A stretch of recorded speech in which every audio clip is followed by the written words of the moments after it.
আজকে আমি বানাবো কুলের আচার। এই যে কুলগুলোকে আমি লবণ হলুদ মাখিয়ে হালকা ফাটিয়ে শুকনো করে নিয়েছি। আর এদিকে আমি গোটা শুকনো লঙ্কা, পাঁচফোড়ন, গোটা জিরে, ধনে আর মৌরি নিয়েছি।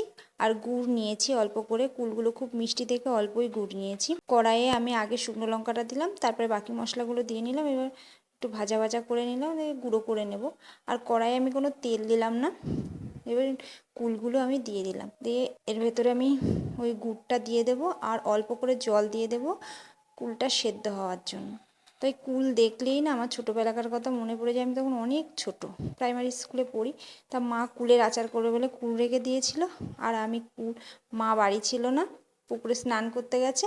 আর আমি সেই ফাঁকে কুলগুলোকে নিয়ে চটকে গুড় দিয়ে জল দিয়ে উনুনে বসিয়ে জাল দিয়েছি, জ্বালিয়ে আগে ধোয়া গন্ধ করে রেখে দিয়েছি। মা বাড়ি এসে যে কী মার মেরেছিল আমাকে, সে বলার কথা না। তাই যে কুলটা সেদ্ধ সেদ্ধ হয়ে গিয়েছে, সেই মশলাটা গুঁড়ো করে রেখেছিলাম সেটা দিয়ে দিলাম হাফ। এবার নাড়তে হবে, কারণ না নাড়লে পরে তলায় পুড়ে যাবে, বারবার নাড়তে হবে। যে আমার হয়ে গিয়েছে।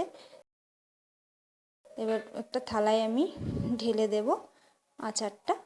এবার এর মধ্যে যে বাকি মশলাটুকু ছিল সেটুকুও দিয়ে দেবো, আর 1 চামচ বিট লবণ দিয়ে দেবো, দিয়ে ভালো করে মিশিয়ে নেব। যে আমার রেডি হয়ে গিয়েছে কুলের আচার। আজ এই পর্যন্তই, টাটা।